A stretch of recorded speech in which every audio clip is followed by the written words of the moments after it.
So hello, everyone. Good morning, good afternoon, and good evening from wherever you're joining us. My name is Dalia, and I'm the community manager here at Kong. I'm very happy to have all of you here today for our user call. The topic for today will be what's new in Kong Gateway 3.7. We have Veena, Jack, and Sam with us. So we have divided the presentation in three parts. So we're going to start with Veena. She will give you an introduction of what is new in Kong Gateway 3.7, what are the new features.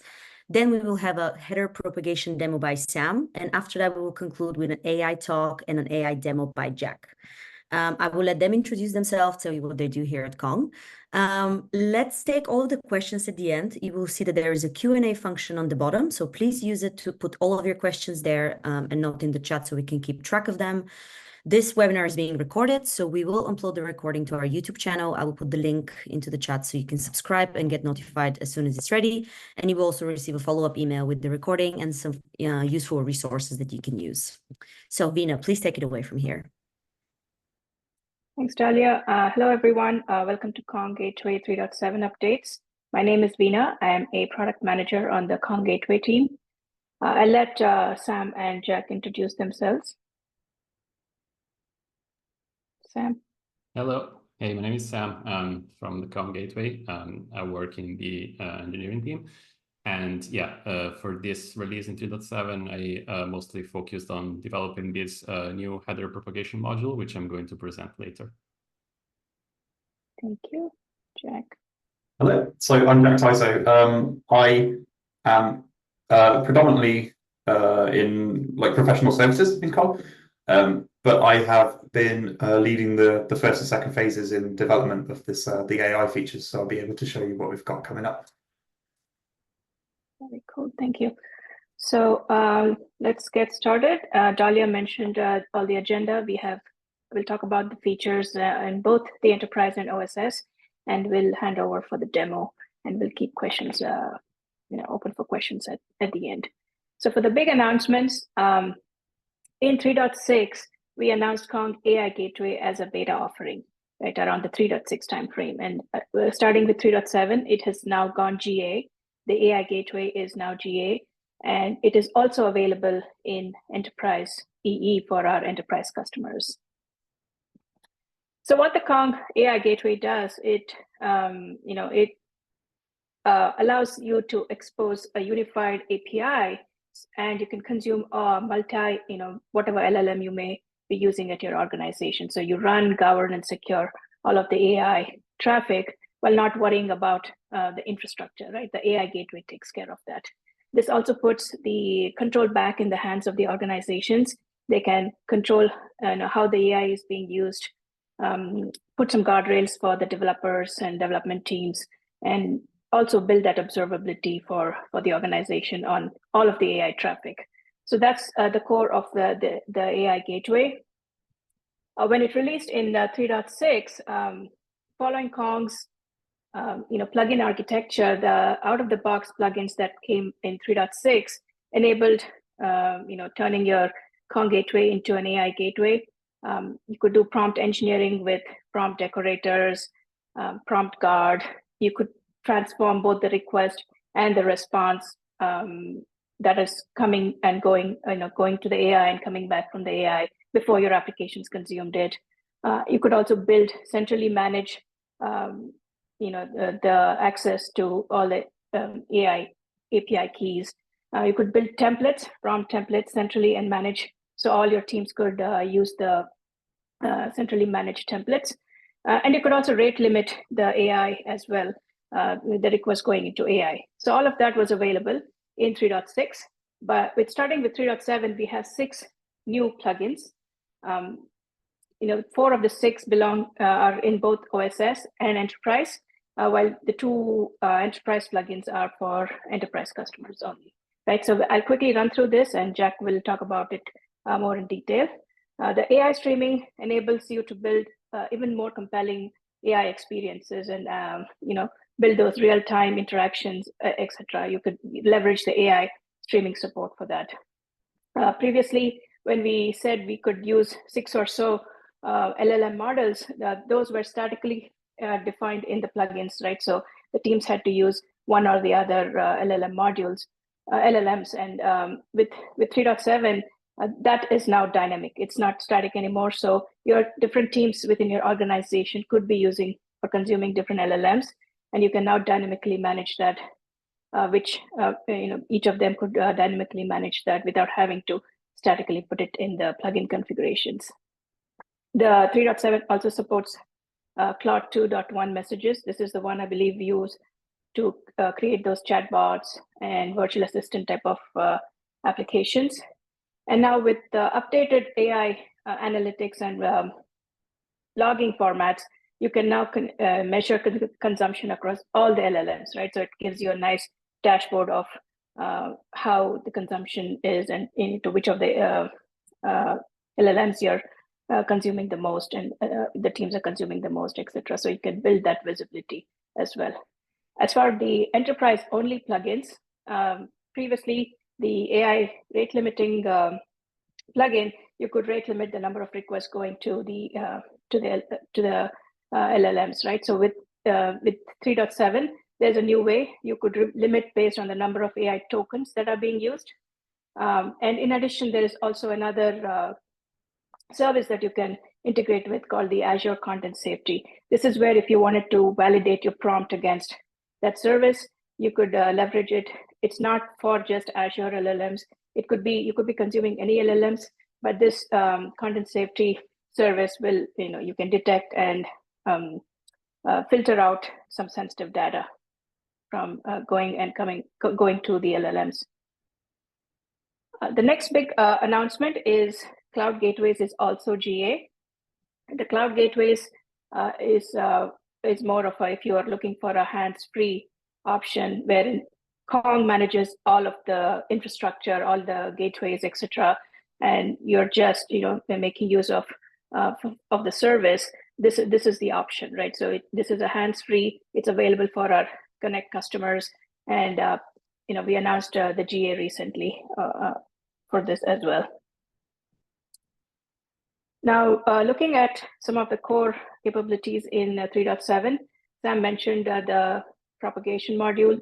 Previously, our tracing headers propagation was kind of bit, not very flexible. So starting with 3.7, there is a brand new module that is highly configurable, and it supports extracting and injecting trace headers and injecting that context.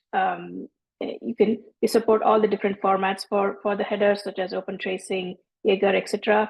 And you can also do the extraction of these headers based on priority, right? And also inject, you could do extract one header, inject another format if your backends are used to that. So this allows you to build that end-to-end visibility. And it's important in a distributed system to build that context and build that visibility, right? So this brand new module is highly flexible, and Sam will give us a demo of it later on. The next feature is in the 3.7 is actually it's not the router itself, but a path to migrate to using that router. So in 3.0 timeframe, we released a new Rust-based router called Expressions. It's based on a DSL, defining the routes using a DSL language or configuration language called Expressions. What it is it is more human friendly, right? You write your rules, which are easy to understand.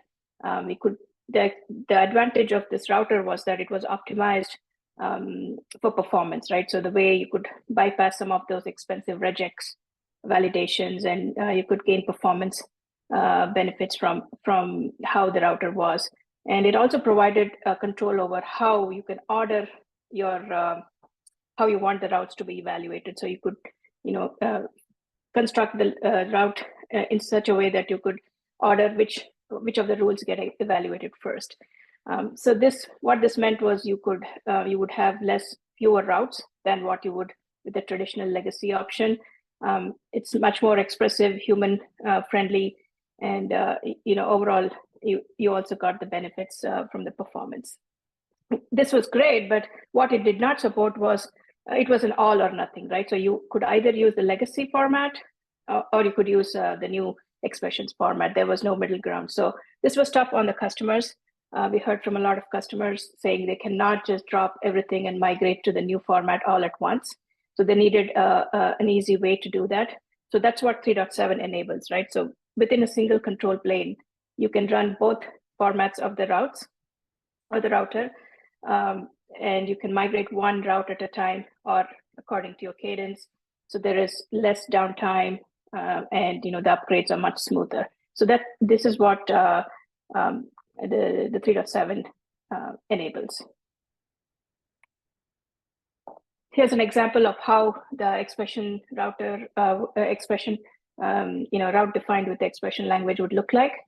Here you're saying match a route that has the host set to example.com, and the request contains headers, a header called example version set to v2, right? So it's kind of human friendly. This in the form of a regex would be something that you can't really make out by just reading it. So and you could also order it so that if you wanted to do some other check first, whereas like maybe you wanted to check the method first, you could do a http.method and do the string comparison for a get or a post, and then you could do rest of the matching. So it gives you that flexibility to build those routes. The next big feature in 3.7 is support for OAuth extensions. As you all know, OAuth is one of the golden standards, right, in the industry. So it's used to secure access to APIs. It comes with well-defined authorization flows called grant types, and there are a few of those. And between those 4 or 5 flows, it's more than adequate to satisfy any of the use cases that you may have, right? One particular flow is called the authorization grant flow, which is where the user can grant access without having to share passwords, right? It's a very popular, well-defined, and effective way to grant access.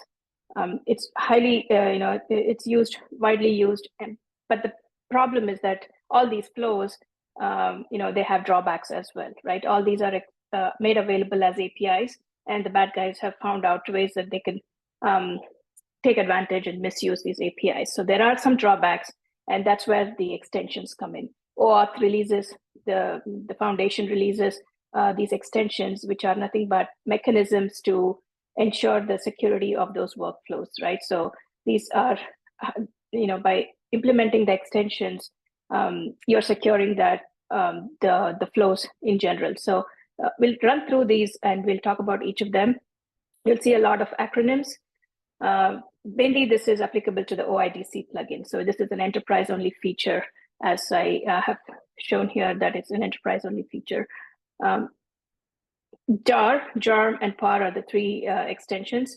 The JAR stands for, it's based on a JWT framework. So all of this is based on JWT framework, using the JWT framework. So we'll see how they enhance the security. So this is a mandatory or a regulatory requirement in some environments, such as open banking or any financial institution where it's highly regulated. So Kong is compliant out of the box. So using Kong and the OIDC plugin, you can easily enable these compliance needs where you can secure those authorization code flows and checkbox the compliance needs. JAR stands for JWT-secured authorization request, right? So as I mentioned, the authorization code flow is one of the common flows which is widely used, and this is used when there's a browser involved, there's a user who is supposed to log in, things like that. So when the flow starts, there are certain things that happen, right? I have an example, so we look at the next slide. So this is what the request, when the flow starts, this is what the request looks like. So there is a request going out to the authorized endpoint, and as you can see, the request goes out with 7 or 8 query parameters there, and this goes as in the URL in plain text, right? This could be on HTTPS, but still the chances are that the request could be terminated before it actually reaches your authorization server, because they might be using load balancers or other intermediary hops. And the chances are that it could get logged, and there is chance for that man in the middle or tampering of the request is possible, right? So because it's all in plain text. So what JWT offers is, instead of sending it in plain text, you're going to put it in a request object. Now this, or a JWT, right? It's called request object. Now this JWT can be signed. So that is how you protect against tampering, right? So even if someone got hold of it, even if they manipulated it and tampered the request object, it'll be invalid. Both the parties know how to validate it, so it can be rejected. So it can optionally be encrypted. So, if you wanted to enhance the privacy, besides signing, you can also encrypt this JWT. So it adds that another extra layer of security there. So instead of going as plain text, you now have the request going as an object, and that's the request. That is what the JAR extension provides, which is a framework using JWTs. Now JARM, the second extension is, we talked about the request, now it's for the response, right? So what the authorization server responds back to that request, you want that response also to be a JWT. So that's where JARM comes in. You can set or instruct the authorization server that you want the response also to be a JWT. As you can see here, in the response mode is set to JWT, and that tells authorization server that it has to respond with an object instead of plain text. So that way, both the request and the response can be secured, and both together they give protection against tampering. Now PAR stands for pushed authorization request. This is another extension where you had the JAR and the JARM, which use the JWT framework and elevated the security. You can take it to the next level, right? Wherein with PAR, right? So you already have that JWT framework, but what PAR allows is, it allows you to register the request before even using, so there is a registration phase, and then the authorization server sends an acknowledgement back, and that acknowledgement is used in subsequent requests. So now the bad guys have to get all of this right? So it makes it harder. Even if someone got hold of the request object and they were able to tamper, it doesn't work. And now, the IDP will right away reject the requests that are not registered. So there's this additional benefit of, that is gained by using PAR. So between the three of these, the authorization code flow is well protected against attacks. We released PAR in 3.6, but I'm just including it here just for comparison. You could use either of those independently. You can say, hey, I'll use only the PAR, that's good enough for me. Or you can use JAR frameworks and PAR together to have the best of the breed. So those are the three security extensions. The last item I want to talk about is proof of possession. Again, with the OAuth flows, in the token-based architecture, we use bearer tokens, right? So bearer token, presenting the bearer token, you can protect your APIs with bearer token, and presenting the token itself means that you have authorization to use that API, right? So it will grant the permissions to use that.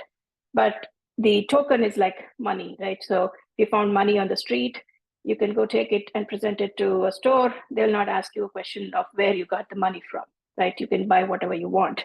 Similarly, if somebody stole the token or it was leaked in some form or the other, it could be misused. So now you're granting access, unauthorized access to those resources, because all Kong is checking, or any resource server is checking, is, hey, this token is valid, and it has been presented, so it means we can give access, right? So there is no proof that the token belongs to the client that is presenting it. That's where the problem is with the bearer token, but there are solutions for that as well, right? It's called proof of possession.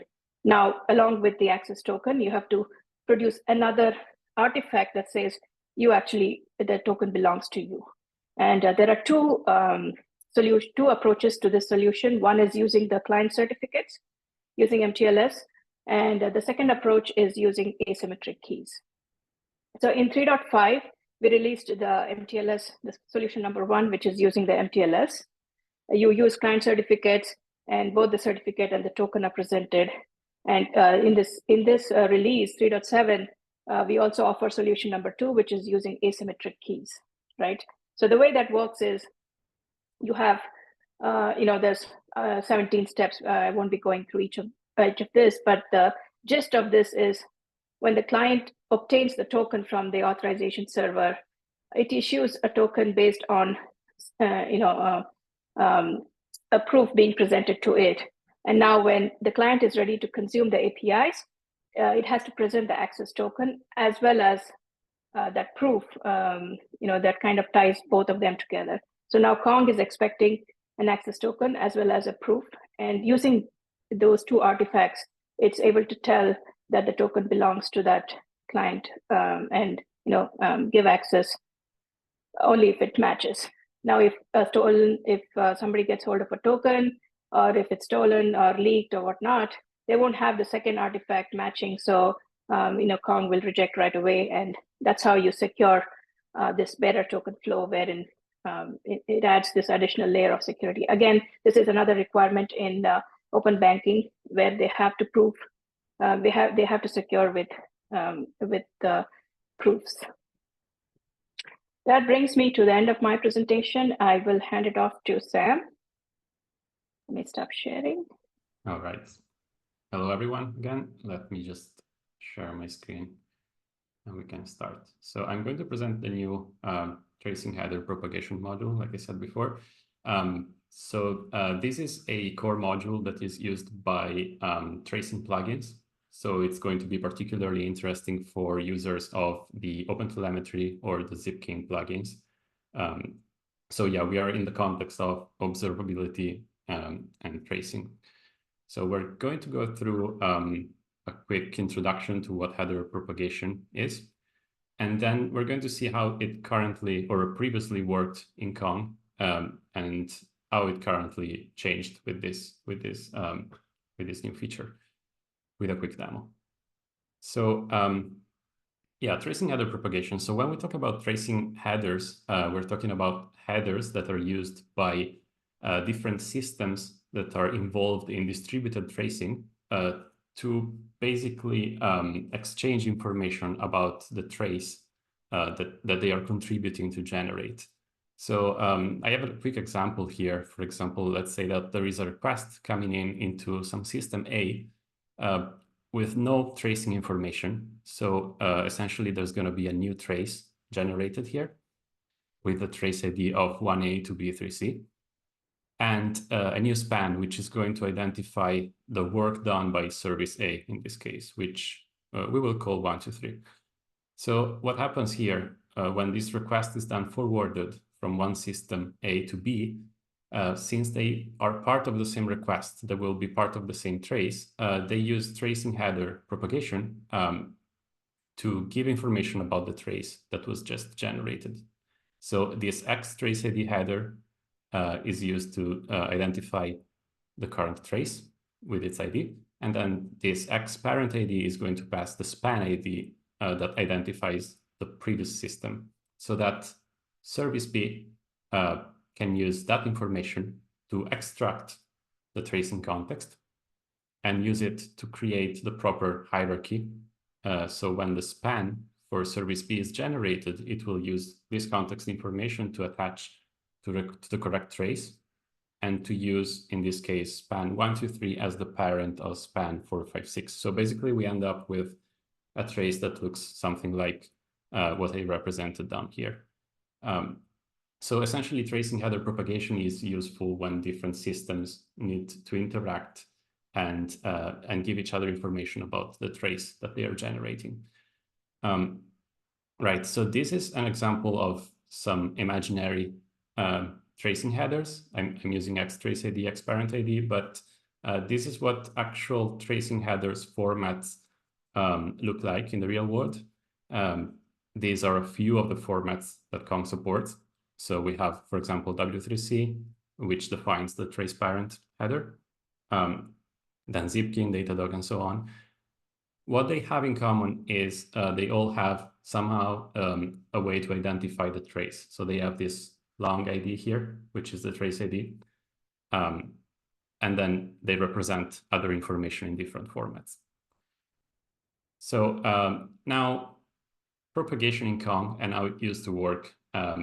So essentially, when we talk about propagation, we have two different phases. We have the context extraction from the incoming tracing headers, and then we have the context injection of the updated context into the outgoing headers. So how context extraction used to work in Kong is that there was an hard-coded order of precedence. We can only extract the tracing context from one source. So the way it was done, it was the first to be matched in the incoming request would be used to extract the tracing context. And then the injection was done in possibly two headers. One was configured with this config header type configuration option. This was true both in the OpenTelemetry and the Zipkin plugins. And then what I'm calling here the context extraction winner, whichever header from the incoming request was chosen as the most priority in this hard-coded list. So there's a quick example down here that shows how this works. If we imagine to have header type set to W3C, which is the trace parent header, and then we have an incoming request that sends B3 and the W3C header, so two different formats. So in this case, we have that B3 wins the extraction because it's the first to be defined in the hard-coded list of precedence here.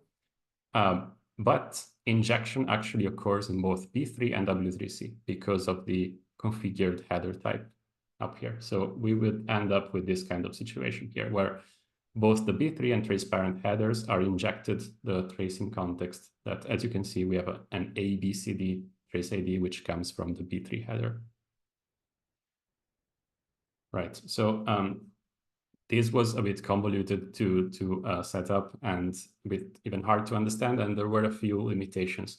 It was not possible to do quite a few things because of the hard-coded list, which I just talked about. For example, you couldn't decide what headers to support or ignore or even change this order of precedence to make an header priority to another. Or you couldn't use, for example, different incoming and outgoing formats. You couldn't do this translation of formats. Or it wasn't possible to clear a header from the incoming request after the context was extracted from it. And then there was a hard limit to two header formats in the same request for the injection. So I'm actually going to share my other screen for the demo to show how things have changed now with the new module. So you should see my terminal. All right. So here on the right, you can see what the new configuration looks like. So we have this propagation. Essentially, these two options here, propagation extract and propagation inject, they do most of the work.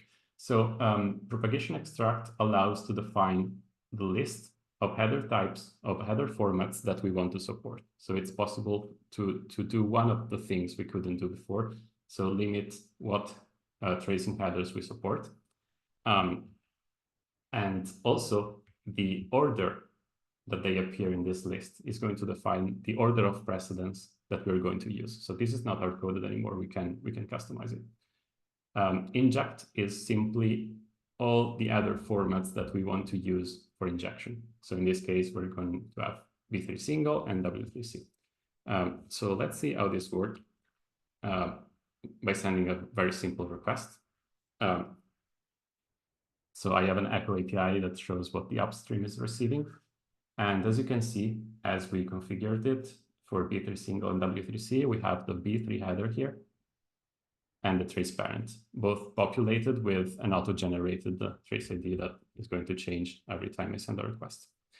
So if now we add some tracing information to the request, For example, I'm sending the trace parent and the B3 headers. Now we expect the extraction to occur from the B3 header, which is defined first. So let me send this request. So I am using recognizable trace IDs. So the one from B3 ends with B3. And as you can see here, context was injected into both the configured injection header formats by using context that was extracted from B3 as expected. So if we now try to change this configuration and just swap the order. So now we have exactly the same thing. We have W3C first and B3 second, and then the same injection. So I'm repeating just the same request again. And as you can see, this time the trace ID has changed. This time it ends with 3C, which is the one that is coming from the trace parent W3C header, which means we now can customize and decide what header to prioritize during extraction. All right, so another thing we can do is, for example, translating from B3 to W3C. And here we can show like an additional feature we have. This is the clear option. So if I configure it this way, what happens is that basically we're telling Kong to extract from B3, inject into W3C, and then clear the B3 header from the request, which means we basically want to transform B3 into W3C. And I'm going to send again the same request. And this time, as you can see, we don't have the B3 header anymore. We have the trace parent one, but the context comes from the B3 header. As you can see, the trace ID matches. So that's what happened. The B3 header was transformed into W3C in this case. So something similar we can do now, and just to show that we can also inject more than 2 headers unlike before, and we can also maybe show the other formats that we support. I can put Datadog here, and let's see, GCP and Jaeger.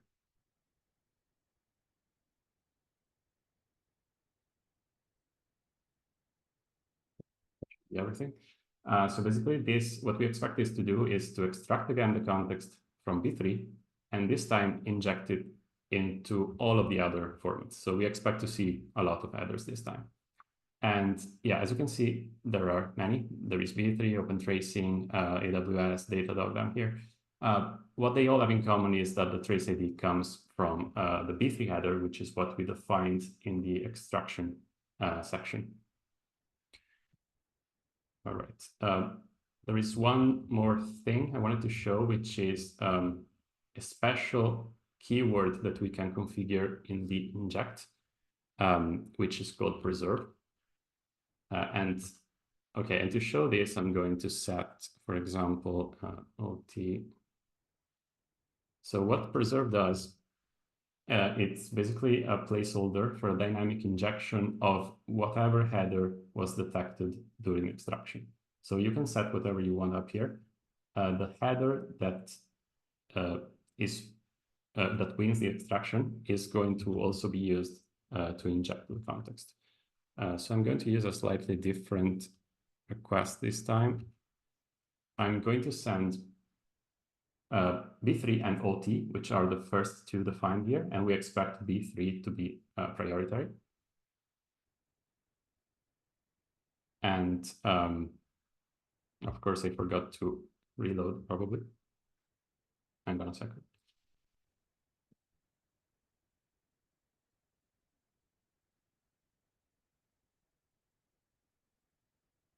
Okay, looks better. So we sent B3 and OT, and as you can see, the context was extracted and injected into B3. I know this because if you compare this header with the one I sent, it's not exactly the same. The trace ID is the same, but the span IDs have changed because the tracing context was injected into this header. The open tracing header, however, was left unchanged. We didn't configure it to be cleared, so it's still in the request, but it was ignored by Kong. So without changing the configuration now, I'm going to send a different request where I'm sending the same OT header again. And this time I'm sending the W3C one as well, which are the second and the third in the extraction order. So this time we expect the open tracing header to be used for extraction and to be preserved for injection. And as you can see this time, the W3C header is the one that was ignored. It remained exactly the same as the incoming request. And the open tracing header was definitely injected because we can see it appears with all the other headers that are defined by this format, which are the sampled and the span ID headers. All right, so I think that basically covers what I wanted to show. So as you can see, both the extraction and the injection now, both behaviors are fully configurable. And yeah, that's the end of my presentation. Thank you.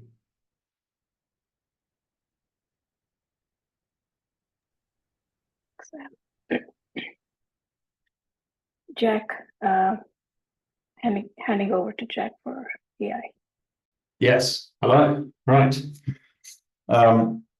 Here is my schedule. Okay, so all right, so for on 3.7, the AI gateway went to GA, to say officially. We had a few people with quite a bit of interest on the 3.6, and so we still try to, from there, keep sort of incremental and or minor tweaks in order to make this work, and kind of like retain compatibility. And then over time, I think the thing is keeping pace with obviously the AI landscape is quite interesting and has been quite a challenge. So this is quite an interesting topic as we sort of go along, because I think these calls are going to evolve along with the new features and the new language models and stuff that's going to come out. But for COM 3.7, like I said, we've gone GA, and with that to celebrate, we've also added a bunch of features as well. So to start with, just for some familiarity, we don't have any slides. I think it's easier kind of if I just kind of jump into this. I think it will make sense. So let me just check where I am. All right, so for those unfamiliar, just like the quickest recap ever. So when we introduced the COM 3.6 AI Gateway as like a tech preview in Vertcommerce, we had the ability to basically host a bunch of different large language models, currently like in text mode. So just sort of like prompt and chat based inferences. And we have the ability to host that, to run that across multiple providers and multiple models. And the user can basically send and receive and expect the same kind of response formats, request and response formats, but target different models or different providers. And thus they can build an infrastructure around kind of balancing out either those keys or costs, or however they would kind of do that behind the gateway. In addition, because the gateway that you are running, the COM gateway, is then in control of the inference format itself, i.e. it's translating so that it fits the backend and then translates back for the user. The idea was that because we're in control of the formats, we can then enact rules or enhance features on top of that, because we have a predictable sort of inference mechanism. And so, like I said, for unfamiliar, in this case, you'll see that I can, with Insomnia, I can basically send the same request into COM. And what I have configured is a bunch of AI proxy plugins that are attached to one route each. And the route is basically done by the header. So what we're able to do is just run through different providers like this, and you'll see that I'm getting different model responses back. But I'm getting the exact same format back, and I'm sending the exact same request. But I'm able to, oops, might not have that one. Oh, it's fine. So there, yeah, that's called 2.1. So that was just Insomnia. So yeah, basically, this was our initial vision, is that being in control of the format means that you are also in control of what users are doing when they're talking to the large language models, and you can hopefully sort of control that. So we built features on top of that to enhance it. So what we're able to do here in terms of the first added feature to 3.7 is that customers were asking that they didn't specifically want always to tie individual routes to specific models, for example. And so in this case, we've added the ability for the public configuration to remove the model name, which means that if someone's using like an SDK or some kind of OpenAI compatible calling framework, that they can then specify their own model. This still gets reported into the traditional login output that we added in the 3.6. So you can still track all of your usage across all the models and everything that you want to do there.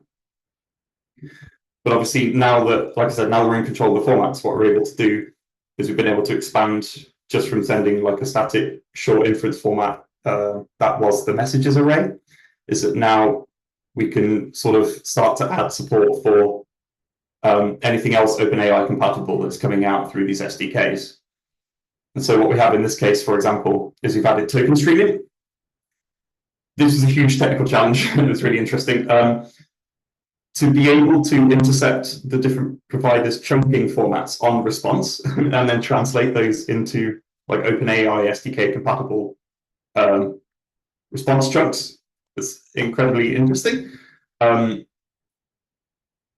Nginx, or Kong in this case, like luckily has this kind of framework and the ability to, I think is actually best placed to do this, given how it kind of chunks responses in the body.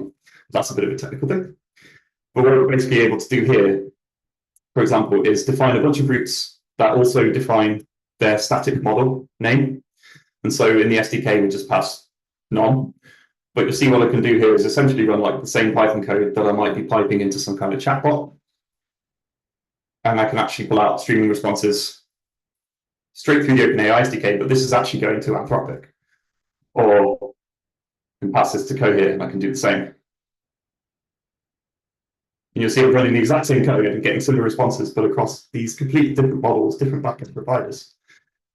Same way the OpenAI also, of course, works. If you want to continue to use that.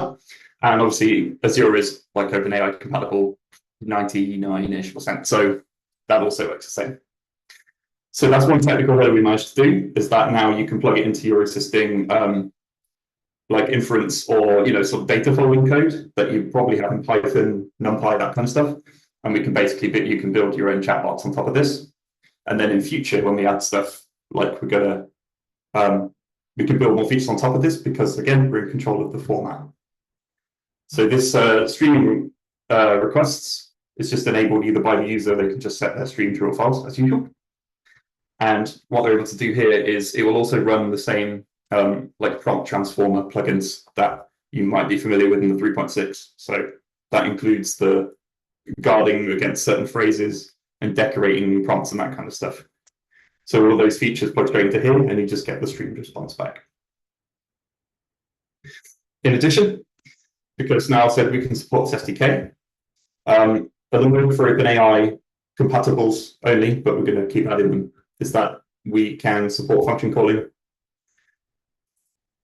So what you would get here is that I can allow the user to select like one of the few models that we're provisioning through the Kong gateway in terms of like OpenAI compatibles, so GPT-4, 3.5, that kind of stuff. And we can execute functions against those. So in that case, we can do the same thing later on, is that we can block certain prompts or we can template certain things out that people might want to do with this. But that's just like I said, that's an extra feature that is coming 3.7, which is going to just enable you to use existing frameworks that you may already have.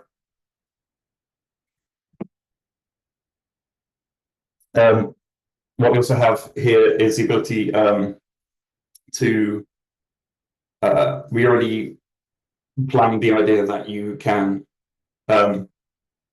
use the existing Kong security frameworks and most of the existing plugin ecosystem, that kind of thing. But what we'll get here, for example, is if I'm shipping all of my traffic logs, inference logs to Datadog, I just target specific service for this filter, and this will make sense. Okay, so what we'll be doing here is, for example, if we protect something with like just the key auth plugin. So we can now protect an LLM with our own key and consumer matching stuff that you might be familiar with. So if I was to add this, and then I can create a consumer to go with that. And an API key.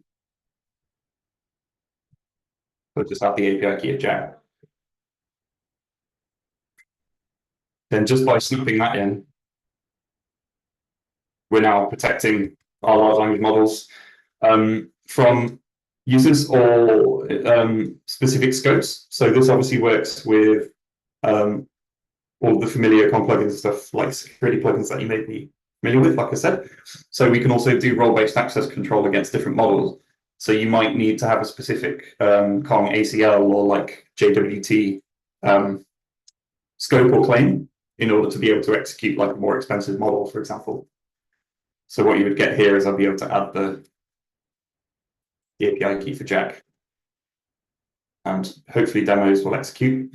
I love it when it goes right. So that's what we need now. So the benefit, of course, of doing this is that now, in addition to like patrolling the scope levels required for the different models that we might want to do, we can also then use this data to basically figure out, I can find the right one.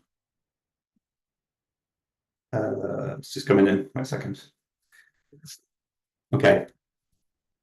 So we can now calculate here. So if we say this request model came in and it was this many, and we have the token counts for that, this is all output to any of your favorite login plugins that you might use. But obviously now we've got consumer-based information. So I can see exactly what Jack is saying to the chatbots at any point over a period of time, which models it is, and then the token count. So I can calculate, for example, like the cost of Jack, or if you want to run this per organization, you can create charts and graphs and that kind of stuff that will actually sort of like calculate if there's any abuse of the cost model going on. And you can kind of chart that or alert on that as you normally would through your login plugins. But I think for enterprise, we can go slightly even better than that. So whilst we're executing all of this and we're getting our dashboard, I said tracking the most used providers, the most used models in between all those providers, including what the user might send in themselves if you have that, and then sort of token usage over time. This graph is a bit rubbish. I need to improve that, I know. So, and the proxy latency. So we can measure per provider per model which ones are taking longer, and then we can calculate and infer certain things from that. But what we're able to do as one of the new enterprise features is that typically, let's talk about typical rate limiting. So when you would use a traditional HTTP rate limit, I would say the traditional APIs, REST-based APIs were and have been traditionally built by a consumption model, I suppose, like a gold, silver, bronze tier, of which each costs different. Large language models are different due to the way they're obviously processed. So higher token counts, basically interchanged words can cost like a lot more, even in the same request, regardless of latency and certain things going on. So what we're able to do is, if I remove the key auth that I was just showing you, didn't plan for this. Bear with me. There's a global key auth. Just destroy that. Okay, let me just remove that key security.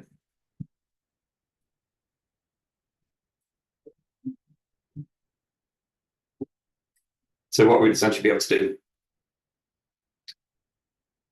is apply a token-based rate limit, which will then kick you off a certain model or a certain set of models, depending on how your root and plugin structure is set up, actually based on the amount of interchanged tokens that you are doing.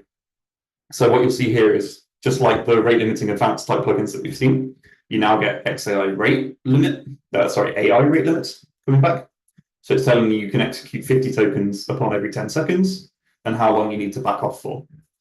And this obviously, even though I just deleted the keyword flow input, this obviously works across consumers as well. So again, if you are hosting some kind of model or some kind of fine-tuned inference that you are in control of, and you want to bill or prevent denial of service, that kind of stuff, you can do this like with a consumer per client, that kind of thing, and you can actually allocate them different limits. And so after the backoff period, hopefully I can then execute again. So obviously in the first request, they can execute up to the max tokens before that limit would be breached because the response contains the token counts. But we have a feature as well, which it's complicated and I'll link it afterwards, but we can basically also implement in the broader config, you can implement a function that will count request tokens as well before they go out. So you can actually do it based on if a request is estimated to be too large based on a calculation, you can also block that. And we'll be posting those for each provider, like based on their costs at the time. And for the final thing, last enterprise new feature is that we have implemented support for, on the request phase, the ability to take an entire chat history and then kind of introspect it or inspect it against the Azure Content Safety service. So this one's a strange one because you sort of imagine the Azure Content Safety when you're calling that as an Azure deployed OpenAI model, for example, that you get the safety ratings back in that response and you can define those limits, which works. That only works for the Azure provider right now. So what we came up with is the ability to provide either like Azure machine credentials or some kind of client credentials that will call into the Azure service. And it will be able to introspect all other LLM providers' inference formats, because again, we control the format. And it will basically allow you to set these limits of hate and different things that you wouldn't want to have. And it looks like this. So it's a very simple example. Hope this is fine. So you're a chatbot and I like everything is obviously okay. And this is just my laptop lagging, don't worry about that. Whereas something, we've got a full chat history now, and I'm angry at you for this and I hate you, it's the chatbot. And that will get banned as described here. And you can optionally reveal to the clients why they've been kicked off or why they haven't, that kind of stuff. So again, if you're building some kind of chatbot that's producing this content for people, you can then just interpret this and you can do something against that account or that user or whatever would happen there. So again, this works across any of the supported LLMs because the same messages format that we've defined as like a static format is just going to be folded and sent to Azure with the defined credentials, and we'll just interpret the Azure response and act on that accordingly. So I think that covers all the 3.7 new features. The first bit might have been a little confusing with the model stuff, but this will all go into the docs, I think, and it will make a lot of sense. I hope those are going to be useful for people who are looking into this. Thank you, Jack. There is a question, one open question that perhaps you can answer. Yeah. Oh yeah, right. Yeah. So the previous metrics, it's currently open, and dev team wants it in 3.7.1, but it might get to 3.8. But yeah, Mario, that is coming 100%. So that's basically complete and working now. Are there any Academy tutorials on AI plugins? I don't think so yet. I think we might need to work with Edu and produce something like that. I think that sounds like a good idea. Yeah, we'll take that feedback. That's a great thing to have. Amazing. Thank you all three for the amazing presentation and demos. Sam, Jack, Vina, thank you so much. So let's see last questions from the audience before we wrap it up. If you see in the chat, I put a link to our YouTube channel. We will find the recording there in about an hour. In 2 days, we have a developer day. You might be interested in attending that. Let me actually here, want to subscribe, which is going to be all about AI. Here you go. AI plus APIs. Here's the registration link if you guys want to register. It's on June 13th. All right. Sounds like there are no more questions. Sam, Jack, Vina, thank you so much. Appreciate you presenting for the demos. Great job. Thanks everyone who attended today. I look forward to having you at our next user call, at our next tech talk. And I hope you have a great evening, great morning. See you soon. Bye-bye. Thanks everyone. everyone. Bye.